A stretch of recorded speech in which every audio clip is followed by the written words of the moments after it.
Right on time. Yep, something like that. I'm better late than never. So, It doesn't feel true. shit. Oh man, oh man, oh man. I got to get this Twitch thing going so everybody can, see me doing that. Yeah, something like that. So, while Dan's kind of getting things all fired up and going, we are basically going to kind of do things a little bit differently than we normally do. We don't have a guest currently, which is fine. And so we are going to do something we have talked about doing for quite a while, actually.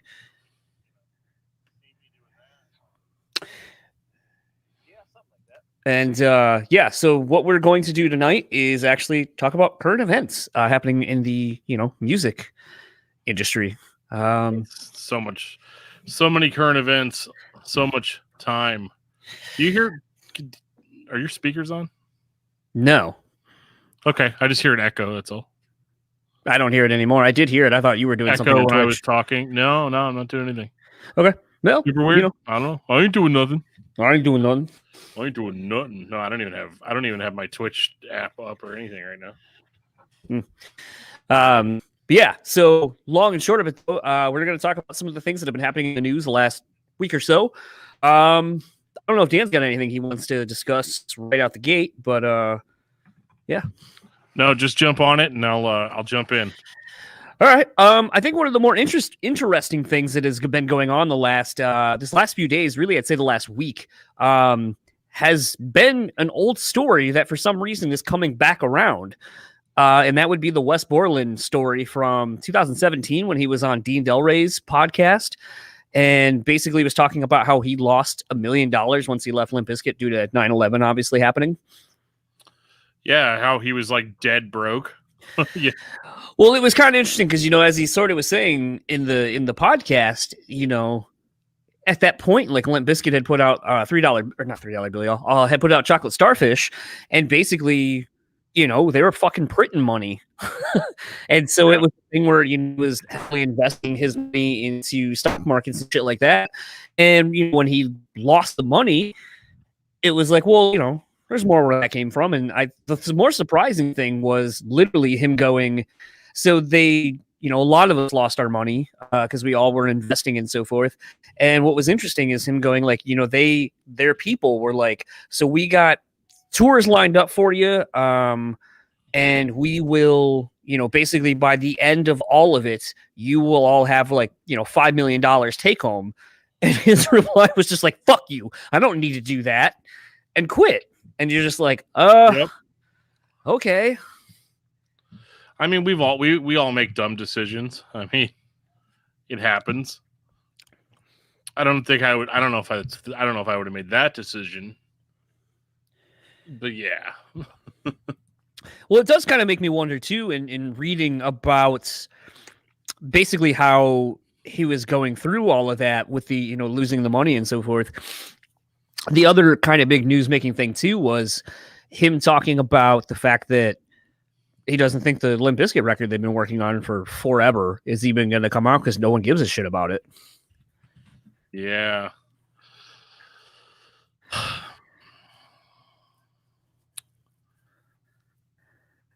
Yeah, I'm not sure. I'm not even sure what my level of interest is, honestly, and that's kind of saying something.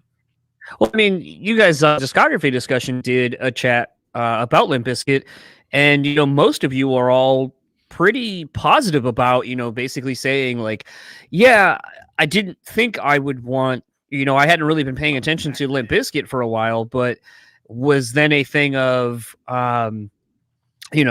I actually enjoyed like The Truth. Like that's a record I think a lot of people, or an EP, a lot of people wanted and just didn't know it came out because they did no promotion behind it.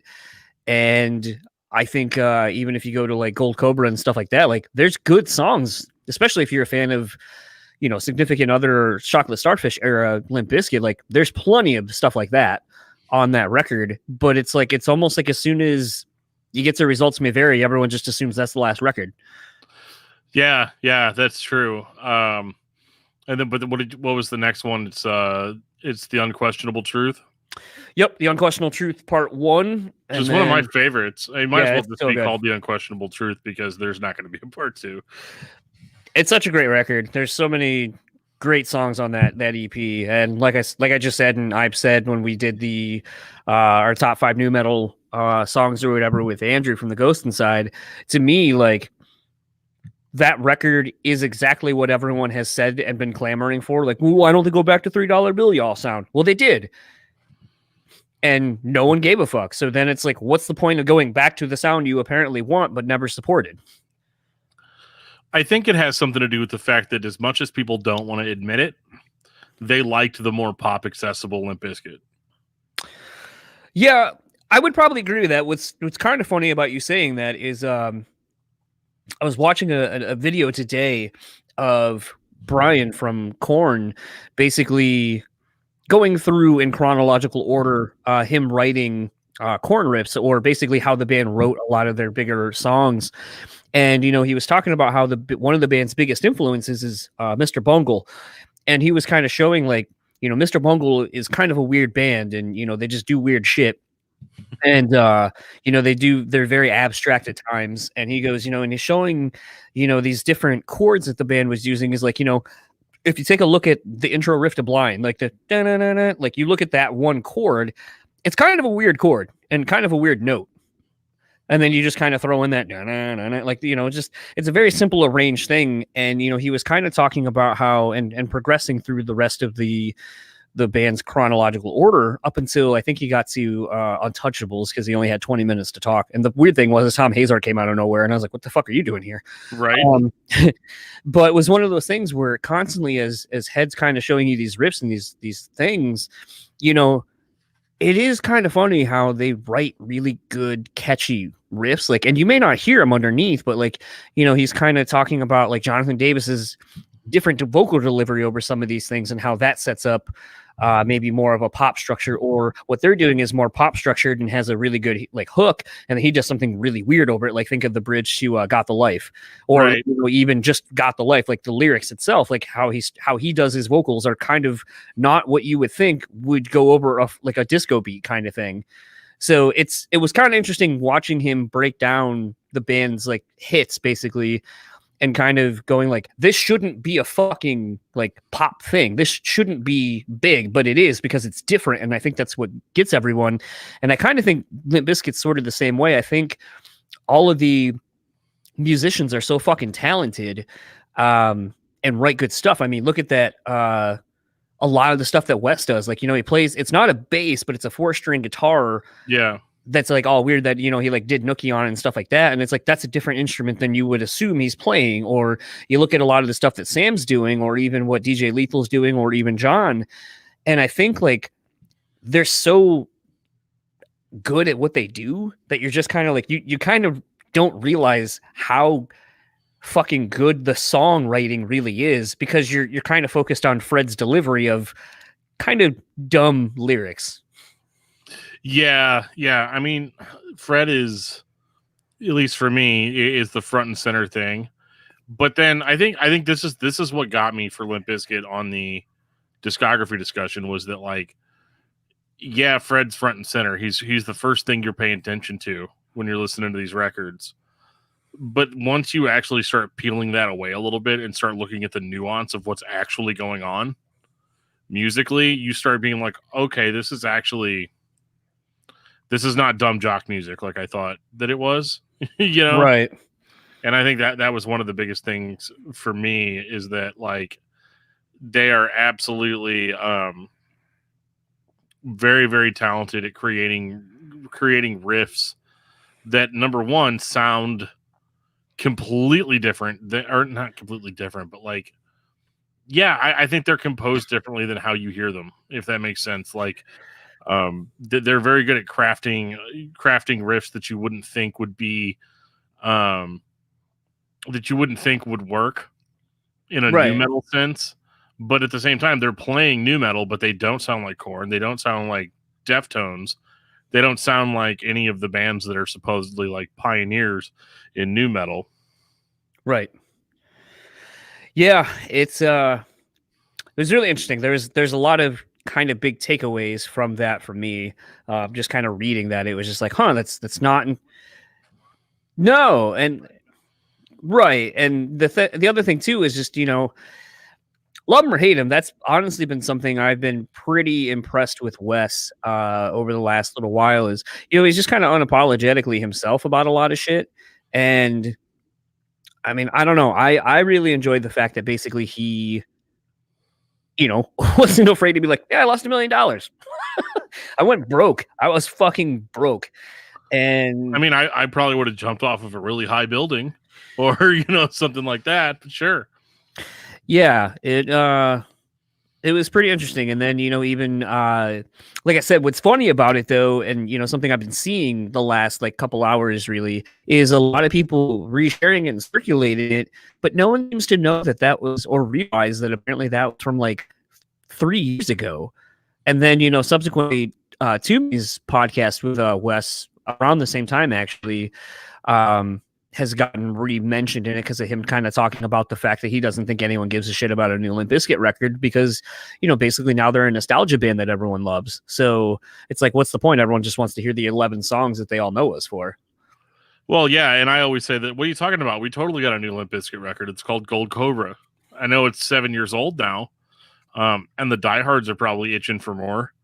But like, if I think Limp Bizkit's one of those bands that I don't necessarily think if people are like watching, the concert, they don't have Limp Bizkit plugged into their like who's playing where apps and stuff like that. But it's one of those things that you're just browsing and you're like, oh, Limp Bizkit's coming to my town, and then you absolutely go to the show. Right. Because you want to hear Nookie, you want to hear break stuff. You want to, you want to feel like you're whatever age you were whenever you were listening to them.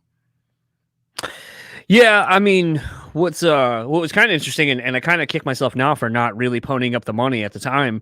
They did a tour here in the States, and they came here to town in Grand Rapids, and they ended up, as we're going to get into the venue, there's a sign that's like, meet and greet after the show. I think it's $250. And at first I was like, who the fuck's paying $250 to go see, like, hang out with Limp Bizkit after the fact? And I kick myself now because, now that that's a thing people do, the paid meet and greets, there are probably more bands who would charge you more that you don't give a fuck about. Whereas at least that I'd be like, yo, that'd be kind of tight to go see them. Yeah. So, I mean, I don't know. I kind of regret not, ponying up the money and trying to hang out with the band a little bit, or at least meet them. But, the flip side is like, that was my first and only time seeing the band. And man, what a fucking show. Like at one point, Fred was just like, okay, it seems like, like it was like, a decent, I think it was sold out. If it wasn't, it was pretty fucking close. But he was like, you guys seem to know all the different words. It seems like you guys are a great crowd.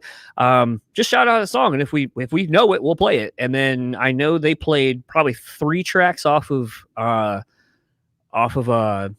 Bill, y'all.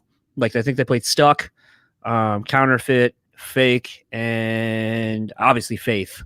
But it was kind of interesting because in looking up the set list from other shows, not everyone got those songs. I was bummed though, because like some of the other places before and after us got The Truth, and I was like, oh fuck, I would have gone apeshit if they played The Truth during our set.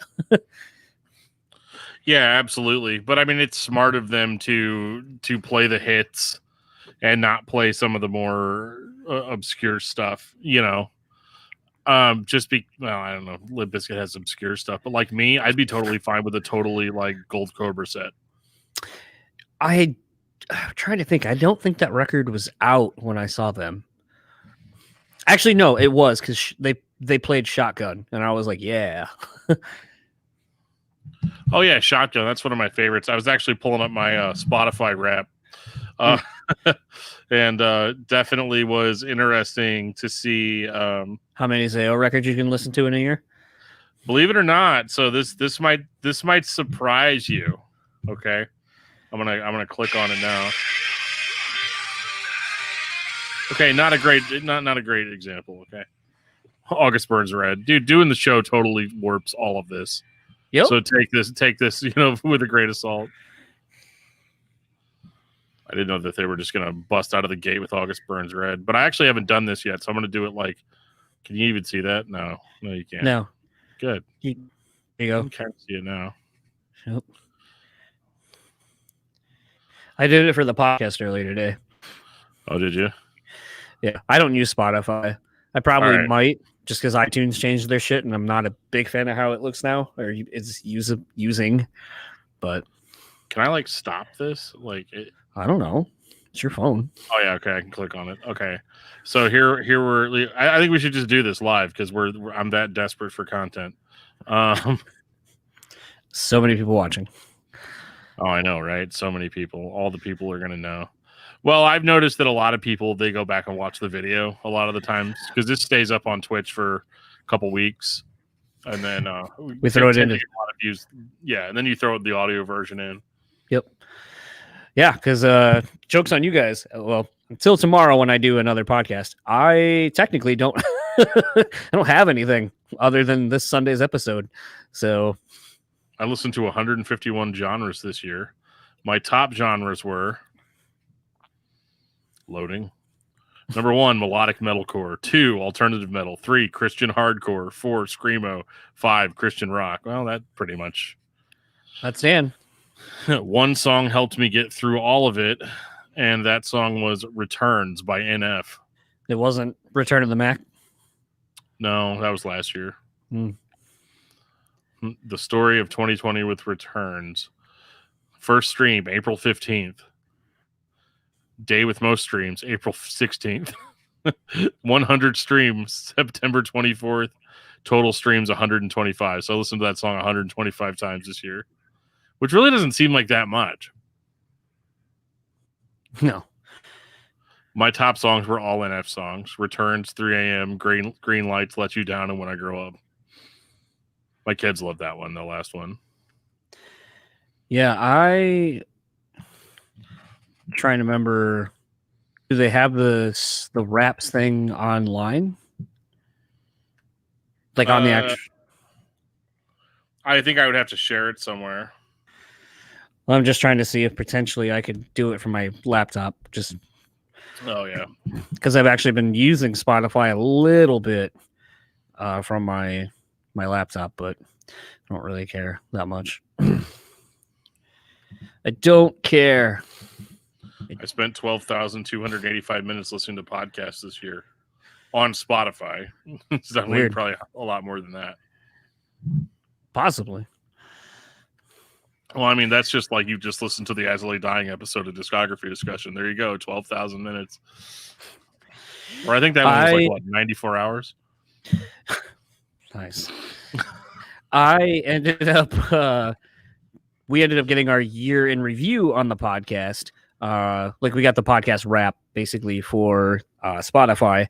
Apparently, our most listeners that we had grow were from the UK. Nice. We had an 120% uptick in followers, 40% uptick in hours, 43% in streams, 38% in listenership. Somehow we have 366 followers on Spotify. Nice. And we were streamed almost 7,000 times. Love it. So pretty cool. Metrics are always a fun thing. I'm interested to see how our year-end stats are going to be kind of across the board. I'm still not entirely sure, actually, with how, obviously ours starts on SoundCloud, and it's supposed to take everything from across the board. But I'm not entirely sure what our numbers really are or how accurate a lot of that shit really is because, you look at something on the Spotify numbers and it's like, oh, some episodes will have this many listens or you'll have this many listens over the course of a month if you look at their metrics. But some of those numbers won't be the same as what you get on SoundCloud stuff and, other metrics from like iTunes and so forth. So I don't really know how to quantify what are accurate, metrics across the board. So I am interested to see how we fared against last year, considering we basically had been in a pandemic this whole year. Yeah, and honestly, I think this year, though, Spotify has taken off as kind of a bigger podcasting platform than it was last year. Because I remember it was like actually like you had to go through this whole process just to get on Spotify, and then they finally started making deals with the podcast hosting sites. Yeah. Yeah, I don't know. We'll see how all that breaks down. Obviously year end wrap and all that kind of stuff. Another big story, at least to me, from this week was the. So we talked about Westmoreland. Obviously, if you're just joining us, the other big thing, and I thought this is kind of interesting because I've not really seen anyone do this, let alone in the capacity that it was done. But basically, the singer from Bury Your Dead showing and giving props to Mike Terry, who used to be the vocalist after the original guy left, Bruce, I think is his name. And basically was showing that, Mike's songs are equally in the top of the band's streamed catalog. And, just saying like, basically kind of giving him credit for keeping the band relevant while he was gone. And, I guess there was some bad blood between, how Mike ended up leaving the band or whatever. But in this day and age, where there's so many examples of fans going, well, I like the band when so-and-so was the vocalist, or I only like this era of the band. Like you still see it with Killswitch. You still see it with, we'll probably see it with Atreyu moving forward. You see it with some of these bands, I guess, AC/DC, but Sabbath, when they had Dio and Ozzy and so forth. But you just have these fans who are kind of divided and just can't really separate the fact that it's like, oh, it's still the same band, just a different iteration or a different era.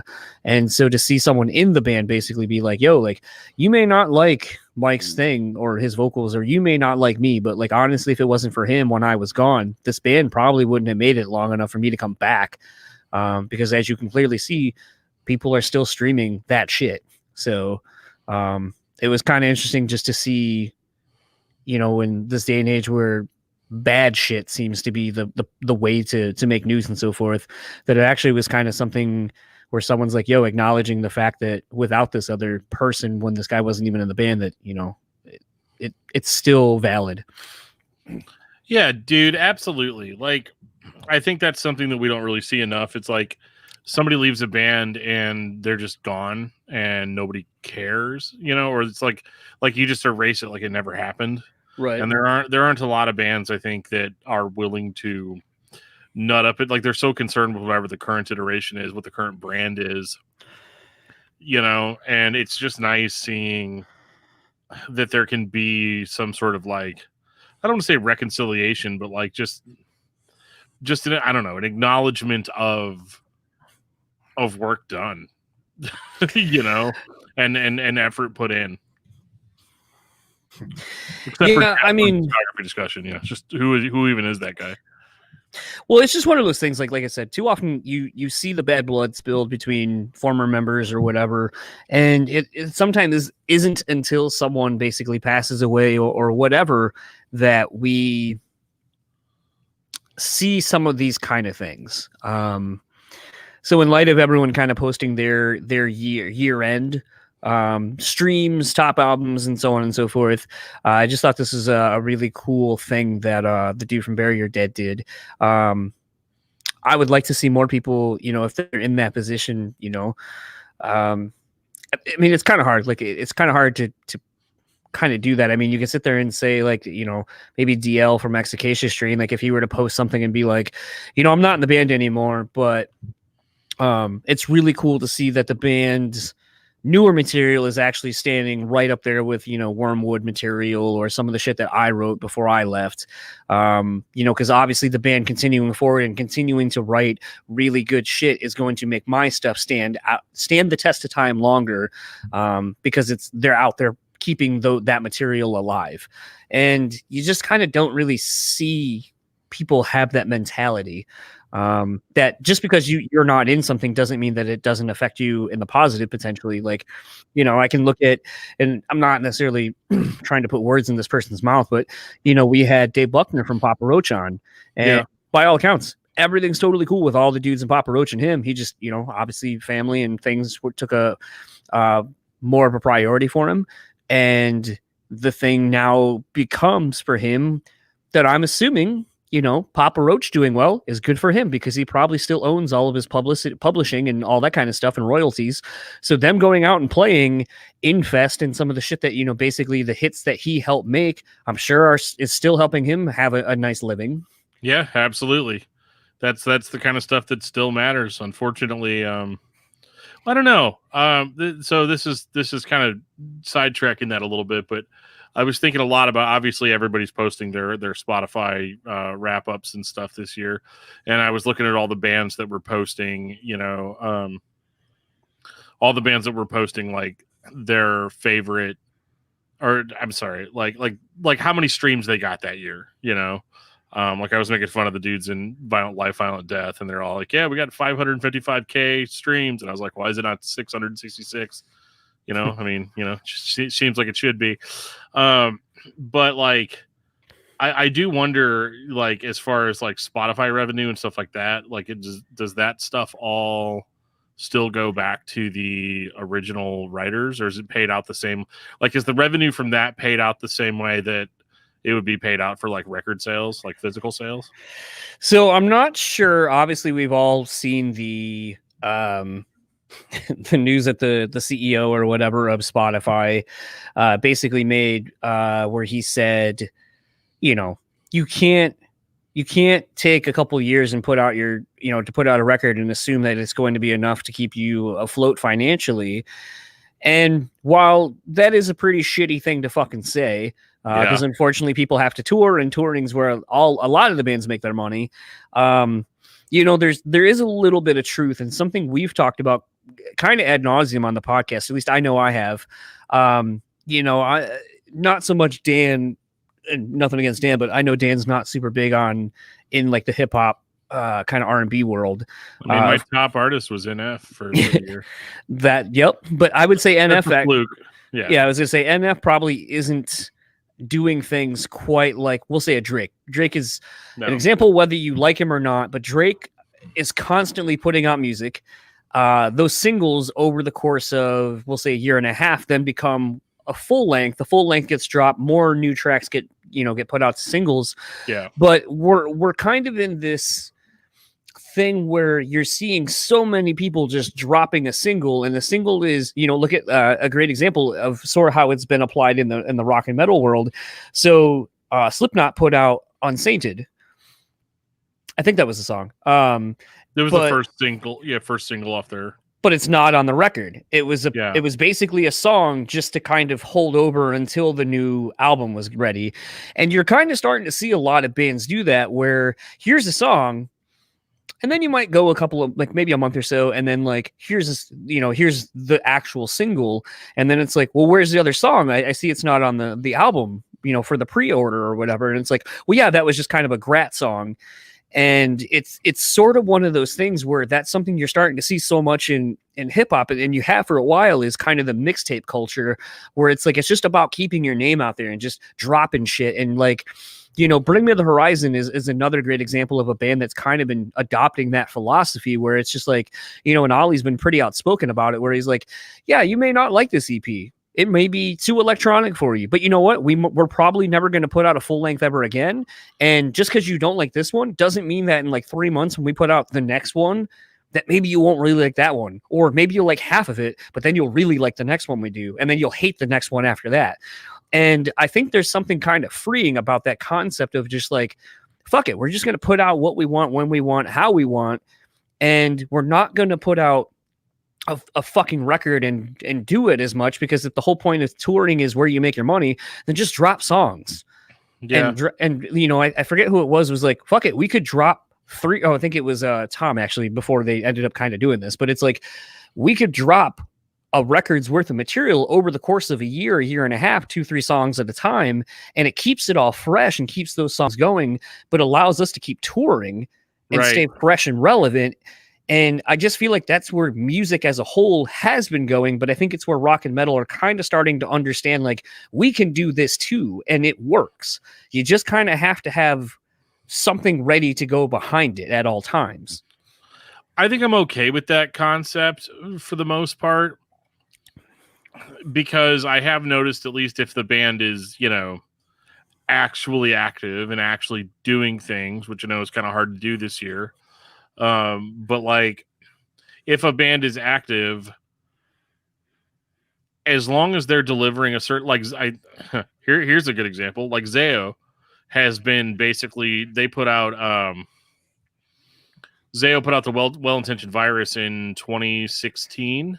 Mm-hmm. So it's been 4 years since we had a new Zayo record, but like then they immediately put out like a 5-song EP, and then they do a bunch of splits, and then they do a remix album, and then they do another like a 7-inch, so like you add all that stuff together and you basically have a new Zayo record. Right. And obviously there's a new one that's coming in 2021, but like I think I'm okay with the concept of bands drip feeding me content. Because number one, I'm going to spend more time with that song because I'm going to listen to it over and over and over again. When you get a record that has 10 to 12 songs on it, you're going to listen. The first song you're going to really enjoy is the single that you heard before you bought the record, right? Or streamed it or whatever. But I feel like, you get 1 or 2 songs every couple of months, and over the course of 2 years, whatever the normal album cycle would have been before a band is going to drop new material, you usually will end up getting the same amount of material as you would from a record anyway, but you get it faster. And I feel like getting it incrementally is actually more of a benefit to it than hurting it, because you're spending more time with those songs. I would agree with that. I don't know. It's kind of interesting. We've talked about it quite a bit too with other people, where it's like,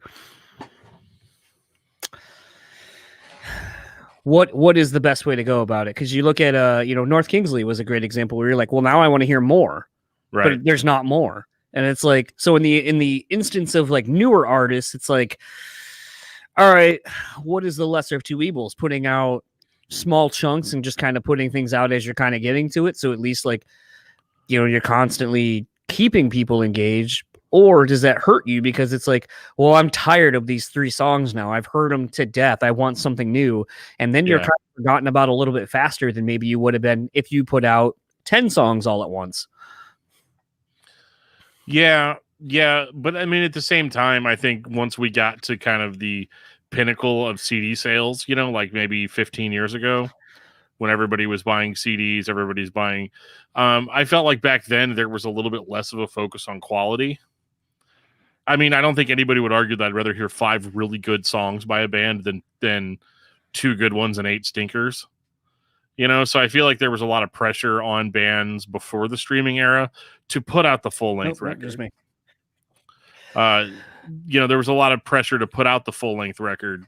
Whereas now, there's really not that pressure anymore. It's like, why not just deliver content in a continuous fashion, and not feel so pressured to always have to, to get, because it's like, when you release a song, like, and it's cool. It is what it is, but you spend a lot of time on that song, and you put a lot of effort into just making, into promoting it and getting people to check it out. Whereas with an album, it's almost like this abstract, like, art piece that you have to put together exactly the right way. And you have to, make sure the flow of all the songs is good. And like, there's all these other factors or whatever that might actually be a detriment to your songwriting than if you just had, cause like in my band, whenever we had a 3-song demo, I always joke with people that I still enjoy that 3-song demo more than I enjoy the full-length record, because the full-length record, we had a deadline and we had to have it out by a certain time and all of that. And I feel like in this day and age, it's a lot easier to just put your content out there, and there not necessarily be a rush on it or any type of pressure. Well, I think what's interesting about you saying that is, about how your demos sounded different because you were rushed when you came time to record in the studio. I actually feel like it's almost a different thing. So a demo usually has more energy to it because it's new and you're excited and you can't wait to get it on tape. There's a local band around here called The Orphan. It was basically Jason who ended up joining It Dies Today as the new vocalist. That was his old band from here. But long and short of it, like, they had this song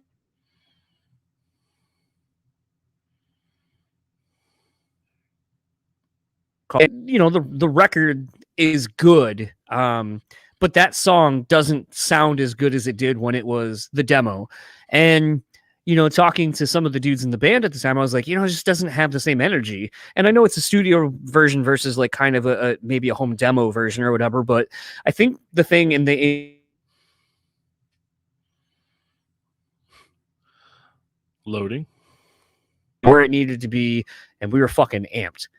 And then, you know, a year and a half later, after playing it for forever, and you know you're going to record it in the studio, and it's like we just record and get it done, and you know it's just another song. You know, I think that's what happens is some of the magic of it being fresh and new and the excitement of that is gone. So I think sometimes that's why when people talk about like, well, like the demo of this song better than or whatever the original version of this song before, and it's like, yeah, that kind of sounds like an elitist asshole thing to say, but on the same token, not entirely wrong, because maybe there's a lot of that is going on in the recording where it's like, yeah, there's a sense of excitement going on because people are fucking stoked to get these jams out that they've been just working on, and it's the new hotness that they want to get out. Versus, yeah, we've been playing this for 2.5 fucking years and now we're over it. Yeah. Now it's just gone. Like, yeah, I get that. Because, like, in my case, it was like hearing those demo versions. That's the first time I got to hear that song that I wrote on tape. Yeah. You know, and I could just listen to it whenever I wanted to instead of having to perform it, you know, every time. But whenever we went to record the album, it's like, okay, this is going to be track 2 of 10. You know, so like it doesn't hit with the same impact. And it's funny because when I listen back to that record, I'm like, I just sound like I'm super tired, you know, like, and it's not even that I'm not into it. Like the songs are fine. And I always just chalk that up to like, I just remember how I felt when I recorded it versus what people actually hear. But I do think that like a little there has always been, especially in the rock and metal world, this push to create the album. We're all waiting, you know, I mean, discography discussion. We always want that perfect album, and we'll criticize it if it's not sequenced correctly, or if, you know, or if the production quality is bad, or like whatever it is. Like there's so many ways to screw up an album. Right. But there's not that many ways to screw up a single. No. But sometimes now I feel like a lot more rides on a single than it would have before. Yeah, I mean, absolutely. The weird thing about singles now versus singles back in the day is that a single back on the day still had to be manufactured. You know, so there was a lot more pressure. Whereas, like, you know, you and I could start a digital band like tomorrow, and we could put the single out, and it like wouldn't really necessarily matter if it did well or not. Like, obviously, you want your stuff to do well, but like, I don't know. It just doesn't seem like there's quite as much pressure there. You're taking a picture of your beer. Yeah, doing Untapped. Nice. This is my wife told me to do it a while. Knows what I'm drinking, you know. So. Yeah. I was gonna say everyone told me to. My wife was like, "You need to do Untapped because there's definitely been times I'll buy a beer, and then I'll be like, this beer sucks, and then I'll like look through something and I'll be like, oh fuck, I bought that like 3 months ago and I totally forgot." Oops. So it's a thing where I hated doing Untapped. I didn't want to do Untapped. I didn't want to be that guy. And Mark was actually like, "You should do Untapped," and I was like, okay, I guess. Holy shit, that smells delicious. Oh, man. So I opened since we have done this last time, I basically have embarked on a international beer collection. So a brewery here in town, City Built, was one of the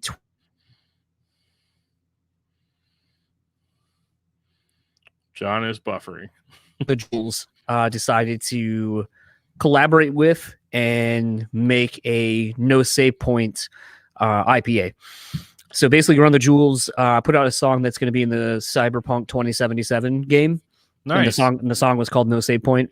They also released all these beers, and Run the Jewels actually have done a handful of beers over the last couple of years.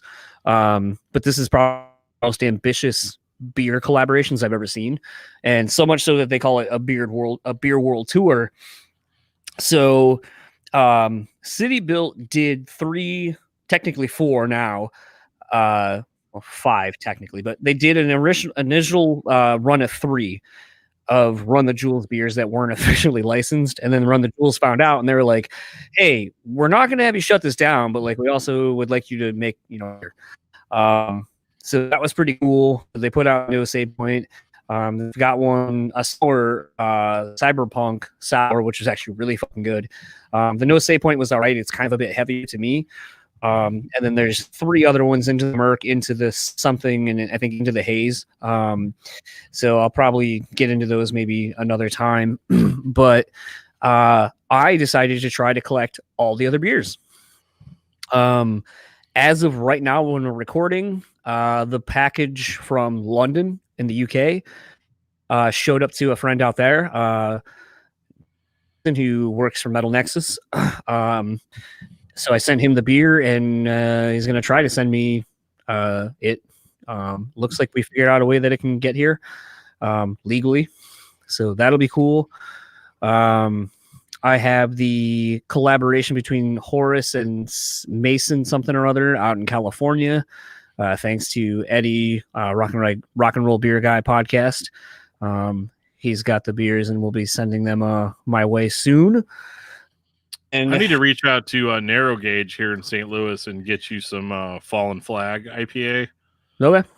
It'll change your life, or it won't. You'll probably hate it, but I really, really, really like it. There is kind of an inverse in our palates, in that like I really, really like stuff to basically taste like motor oil, and John has like an actual palate. So I'm like, oh yeah, give me that motor oil. It tastes like somebody just like put their cigarettes out in it, and then they just bottled it up. Yeah, perfect. So I got that. A friend of mine in Chicago is trying to get me the Pipeworks brewing one. I have to hit her back up and see how she did with that. A friend in Brooklyn is trying to get me the one down there. Chris McCoy's brother.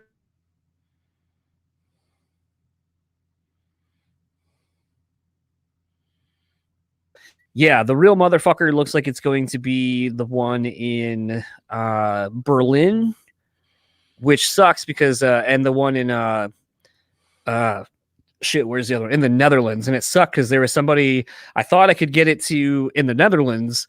Because the cool thing, as I've kind of found out, is most of these breweries internationally, because of the different liquor laws and shit, I can buy them and send them to somebody. Which, it doesn't usually cost a whole lot for me to do. But it's a matter of finding a way to get it to me from there.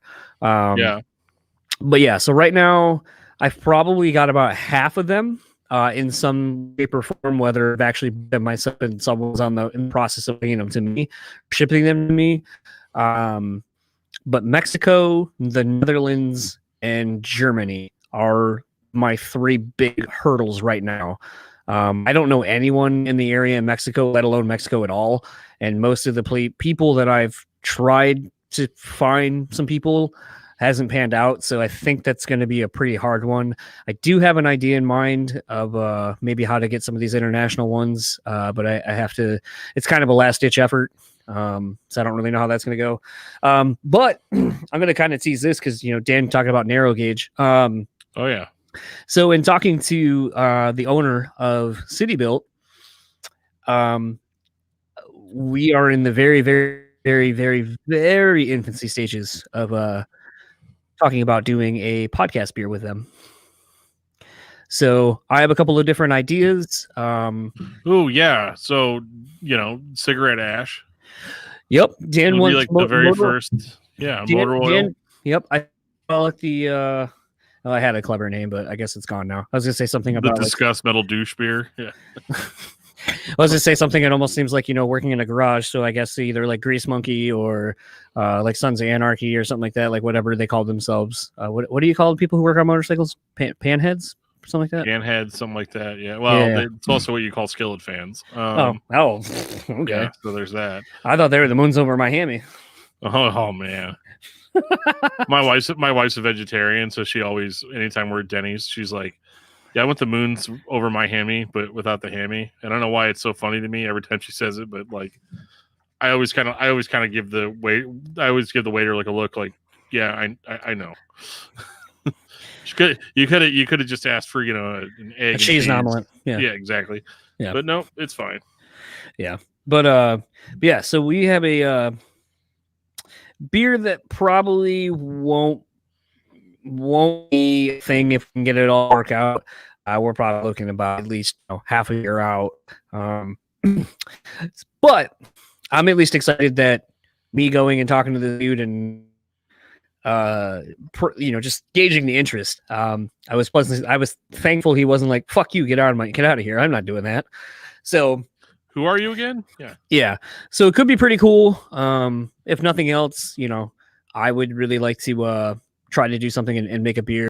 I think I have a couple of good ideas for especially something that they haven't done, which is kind of half of it. Like you can't just be like, "Oh, let's do a whatever," and it's like, no, that's not really what they do, or they've already done that. So it's like some of my stuff is a little bit out there as far as like some of the ideas that I'm kind of cooking up, but pretty excited about it. And something Dan and I have talked about is I was like, oh, it'd be cool if you could get one kind of going out in your area, and then we kind of, if we can figure it out, at least if you live somewhat here in the Midwest, we'll have two different beers based on if you live closer to me here in Michigan, or if you live closer to Dan. So we're be all kind of a cool Midwest life. Yeah.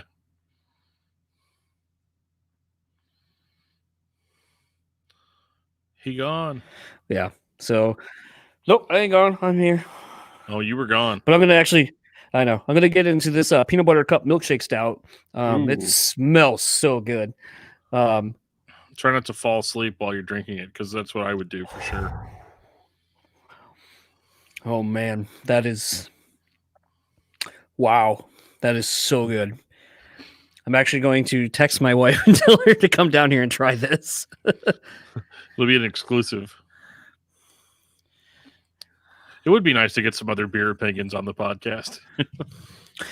Well, I mean, it's kind of funny because like in talking to Chris's brother, I realized like as we've been talking, he's big into IPAs. He was looking at this, that, or the other. There's two beers out of this milkshake stout thing, the holiday pack I have, where he's like, "Do you have the English toffee and this other one?" And I was like, "Yeah, those are probably the two I'm least excited to drink." He's like, "Well, I'll take them."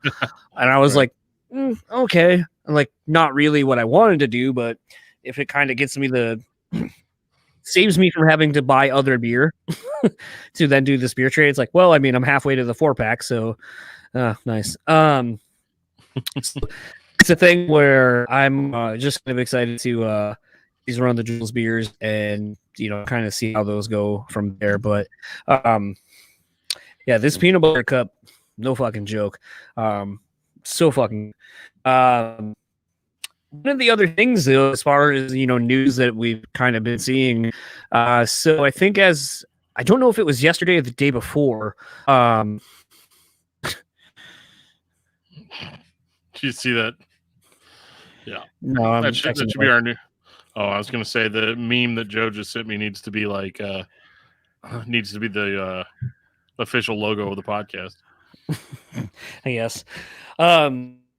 But the funny thing is, though, about the news thing is, and like I said, I'm not entirely sure if it's from yesterday or the day before, but long and short of it is they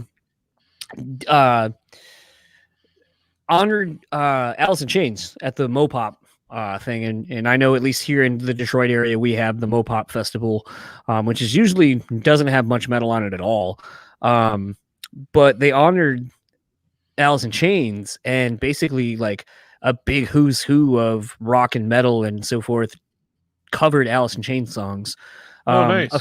A few of those songs have been getting out. I know there's the whole live stream. I think it was 2.5 hours. Korn and Metallica both covered Wood. Well, that's cool. Metallica did it acoustically, and it's been interesting because Alice in Chains is one of those bands that you're kind of like like some bands just shouldn't try covering Alice in Chains. Yeah, I could see that. I mean, who's James Hetfield going to harmonize with? Well, that was the thing is James actually not in the studio. He can't do it with himself.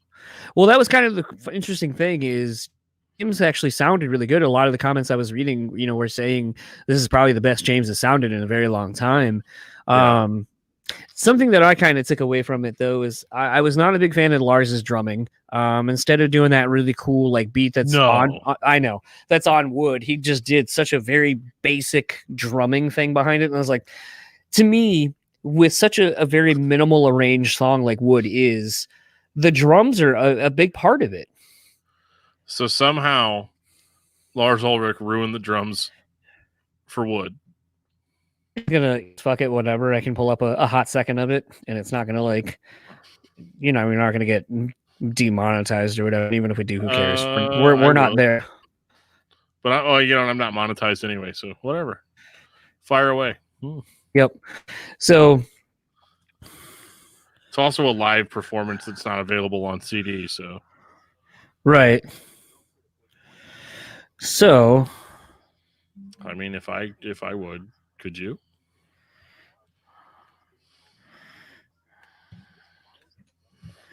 Joe, stop sending me memes, dude. I'm on a stream. Following the advice. 1, 2, 3, 4.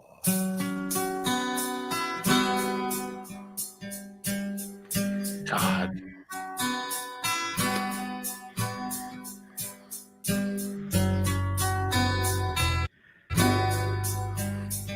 I like Rob's mustache. I know, right? So far, my favorite part of the video.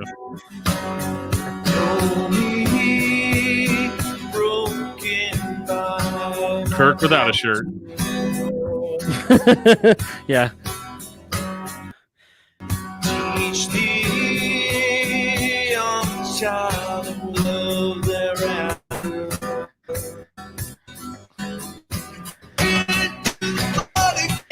Yeah, not a fan of those drums. Oh, what are you doing, Lars? James does sound really good, though. Yeah, the band sounds great, and James sounds really good. But yeah, James sounds fucking great on this. Yeah, surprisingly. Dude. He must have drank some throat coat tea beforehand. Because I definitely know the effect of... With you guys and play music with you guys. So you are much appreciated to Tour Award. Hey, we're glad. Right here. Just kidding. I think it's Mopop. Damn it. Congratulations, Chains. Hey, buddies. Congratulations on the Mopar Auto Parts Band of the Year. Yeah, cool. Thanks, James. I mean, I don't work there, but I'm just going to act like you're thanking me. Hey, we're glad to be a part of your journey in life. But everyone was like, oh, James looks, hammered. And I was like, maybe. No, I mean, he went to rehab and then got out of it. I mean, it's been... And you can't order beer on DoorDash. And Drizzly. Yeah. But yeah, everyone. So that's kind of the takeaway for me on that one. The Metallica one being the big one, especially after they just did that acoustic live stream event. I think a week or so ago. Yeah, sounds great. I think the band sounds great. Lars ruined that song to me, like that whatever, like the gun, gun, gun, gun. It's like, yeah, we get it. You don't know how to use your hands in different rhythms, really. So you just. But I mean, it's like. The thing that makes Wood a great song is the drums, the way it's like got the like, it's kind of got a feel and a rhythm to it. And like when you have such a sparsely arranged song and there's only 3 instruments basically being played, kind of need it to be how it is. And so for me, like when I heard that, I was like, man, what the fuck, man? You just kind of ruined it. And then Korn did it, and Jonathan's vocals were a little... Jonathan? Yeah, I mean, it wasn't bad, but the band, because they were more plugged in and kind of doing things like they did the solo, like not saying they didn't do the solo here, but it was weird because they just showed Kirk his hands on a Les Paul and he was just doing the solo sort of. Right. And then it went back into the song as you kind of heard.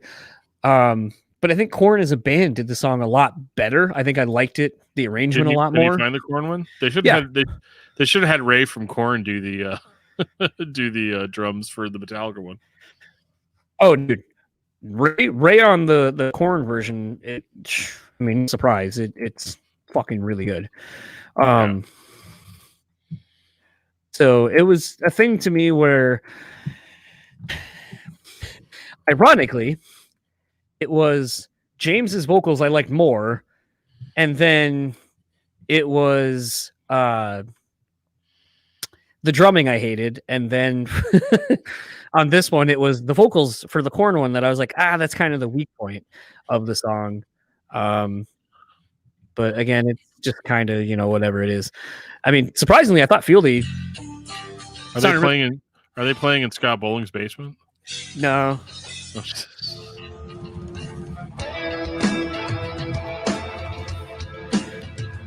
Oh yeah. So great to hear a competent drummer again. Yeah, right? But even Fieldy's bass works on this song. Oh yeah.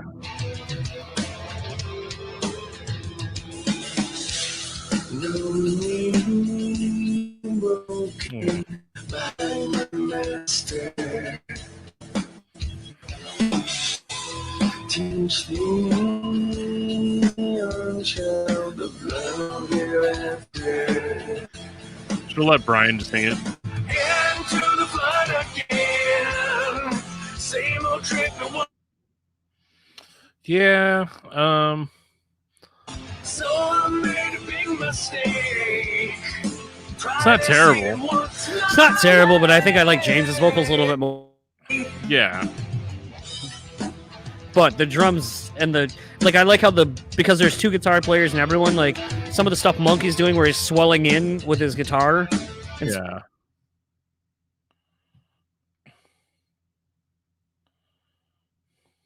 Stuff like that. Just, I was like, ooh, who's going to handle the solo? Where's the solo? There we go.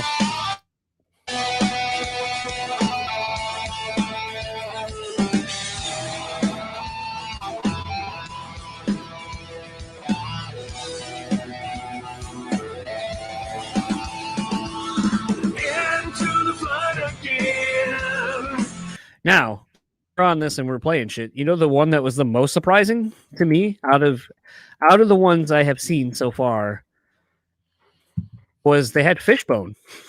Huh. And they did Them Bones, which really was equally a surprise. Yeah. I mean, should it have really been a surprise?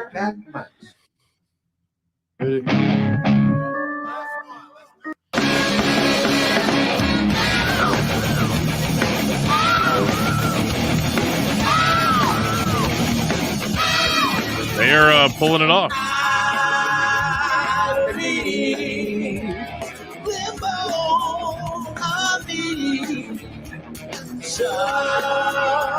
I actually really like this.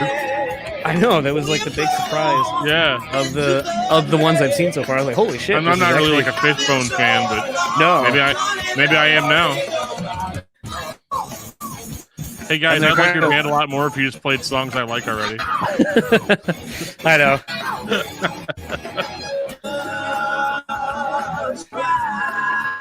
I think I like just how like the harmonies down. Yeah.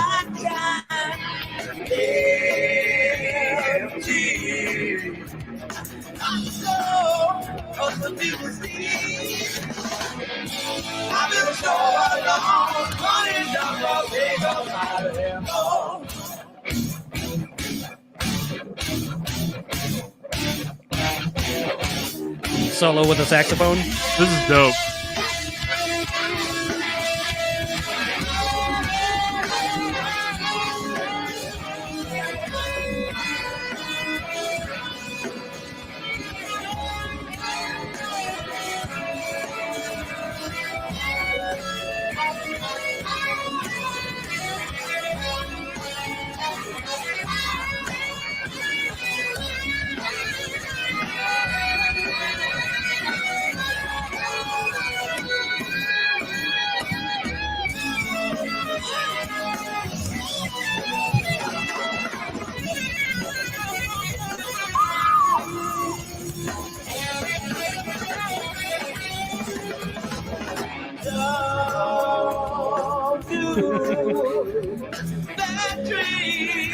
I'm pretty surprised. Yeah.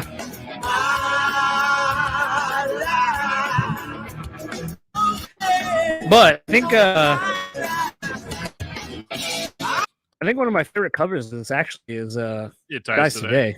Mhm. Yeah. Yeah, this one's pretty good. Just so off the wall, like wouldn't expect it.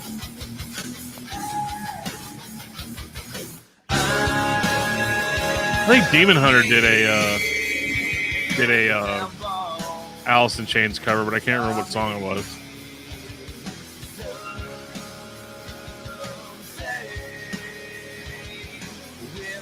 Find out. Down in a hole. Down in a Hole. Okay, that's what I figured it would be. Yeah. Oh. Well, they did a pretty good job.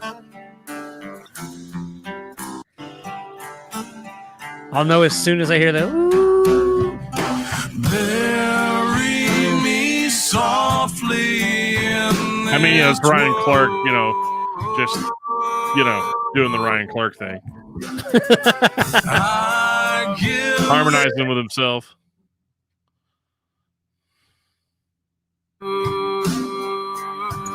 Huh.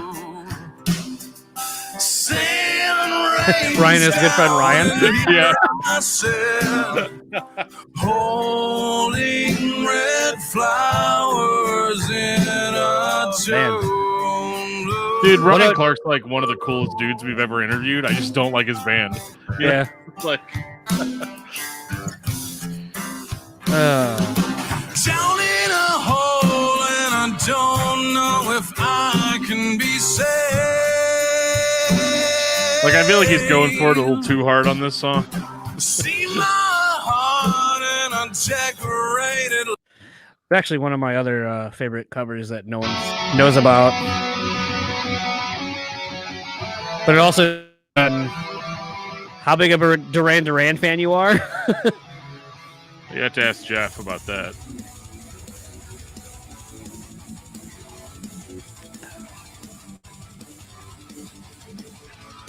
Yeah, covers are like a thing I fucking love. I like covers if they're done well. This, I mean, remember the one they did of "Enjoy the Silence" for the Masters of Reality or whatever soundtrack? Mm-hmm. But yeah, It Dies Today is such a Swiss Army knife of a band. Like they could just do whatever. Dude, I've been jamming so much of Sirens, and I know everyone fucking hates that record. I do, but yeah, you don't like that record? It's not my favorite. Oh man.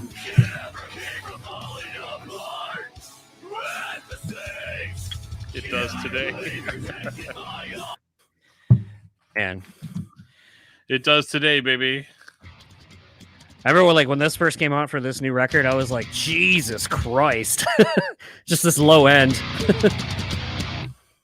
And now the drummer makes coffee. That's all they're good for. Actually, speaking of low end, so I was going to post this yesterday. And I was talking with a couple of people yesterday, talking about this, Andrew and a few other people. So somehow, well, actually not somehow, I was working on looking up something for the Morgan Road, that we're dropping this week. And I came across this video of them playing Waffle. My next guest, who are here to perform a song. Have you seen them do this on Conan? Have you seen this video? No. This might be one of the heaviest tones I've ever heard on TV, like from a TV recording, and it sounds good. Stupidly good. And, I was talking with Andrew yesterday from the Ghost Inside, and we were talking about how it's not weird because at the time you would see bands like Seven Dust and Slipknot and a lot of other bands on late night TV because they just played it. Like they just had them come play live. But it's weird now because you don't see it ever. But there's a part at 1:06, and I'll kind of pause it when it happens. But there's these Shure microphone things on John Connolly's cab or whatever. Yeah. And those motherfuckers are shaking with how loud they are. And Song from their new album, Home. Please welcome Seven Dust. this is like one of the loudest guitar tones I've ever fucking heard on a TV. Like this sounds so good for a TV performance.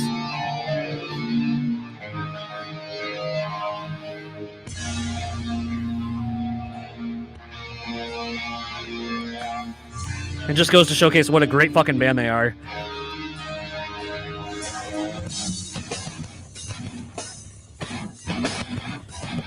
Oh wow! Right?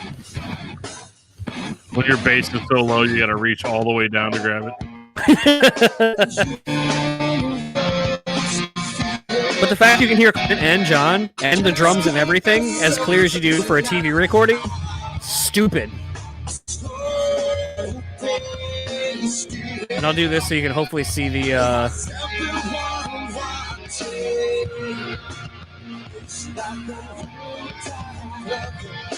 yeah, so if you look here in just a second on the amps, you'll see these things just shaking.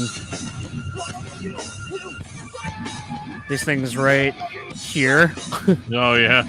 are just rumbling.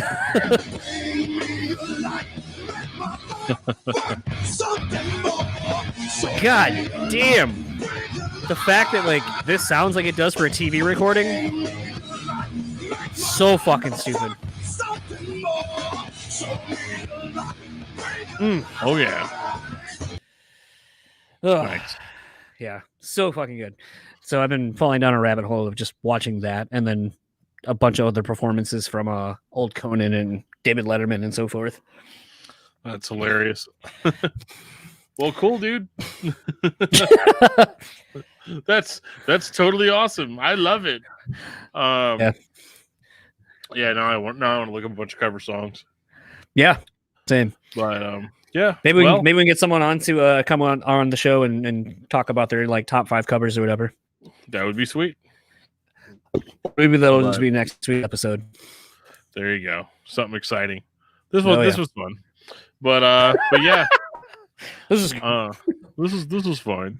No, I was in kind of a rush. I had to throw myself down the stairs and then run and pee and then turn the computer on and then grab the camera, throw the camera on, grab the microphone, plug it in, like just all this stuff. And then I managed to pop in right at 8 o'clock, which was a miracle, honestly. But yeah. Yeah, so if you guys enjoyed this content, please hit that like and subscribe button.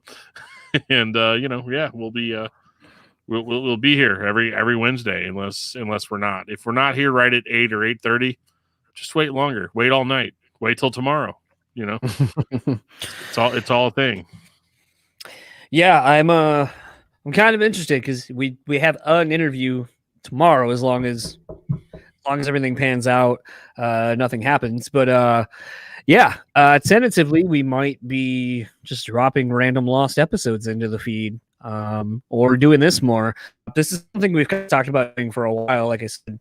But we just always had so much content in the can that getting to just kind of bullshit about quote unquote current events, as of when you probably hear this next week, the news will be kind of a week old, but you're hearing it now. So maybe we'll come up with segments too. There you go. That's what I want. Segments. Yeah. What's a good segment for Dan? How many cigarettes got put out in this motor oil before you drank it? Okay. The movie. Yeah. From the movie? The movie. Yeah. The movie. I'm just anticipating that it's going to be so strong that it's going to be, just like a movie. I imagine it would be really interesting just to, and that's kind of the one thing I'm interested to do with a beer. If Dan and I can each get with a local brewery and make our own beers, I would really like to see like Dan getting his own opportunity to just do whatever he wants. And then me kind of going like, oh, let's see what this brewery will let me kind of do. And then going like, well, here's 2 completely different beers from your hosts at the podcast. And unfortunately, Dan and I would be the only ones that could probably get our hands on both. Every single week, I'd just be like, yeah, it's Space Dust again. You're like, dude, you have to pick different beers. This Dan just would literally buy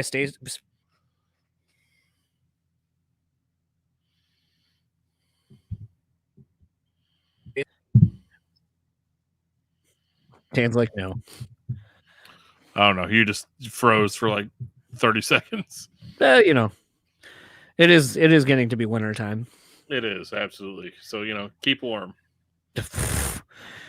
Well, that was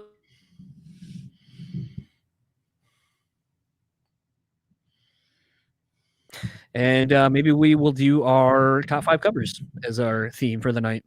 I like it. And for the Brutally Speaking Podcast Livecast series, I am John. And I am Dan, as always. And we will talk to you all. We'll talk to you all on Sunday when we drop.